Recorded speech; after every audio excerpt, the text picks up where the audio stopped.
Hello friends, welcome to the Techlisten channel. So friends, today I will talk about EK-Quantum Velocity² Edge AM5 water block. So friend, the top cover is the forefront of the design evolution, featuring a striking assembly of irregular tetrahedrons that transfer each water block into a modern artwork, and these tetrahedrons create a captivating interplay of light and shadow, adding a dynamic and sophisticated visual appeal to the water block.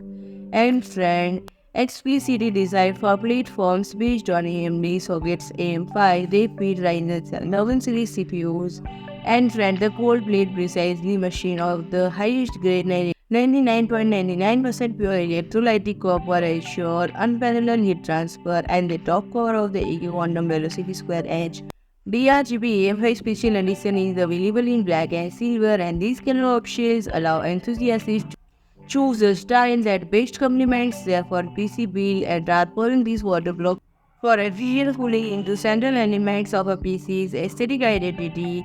And the top cover is CNC-milled out of a 30 mm thick aluminium sheet, separated from the coolant with a layer of acrylic to ensure no mixing of materials. And it is fully compatible with all major motherboard manufacturers. Addressable RGB sync technology, and each CPU water block features a captivating light beam and 30 addressable RGB LEDs, and this caters an extraordinary visual effect, especially with the tetrahedron structure top cover amplifying the RGB display. So friend, if you like my video, please do like, share and comment, and don't forget to subscribe my channel and press the bell icon. Spec से बनना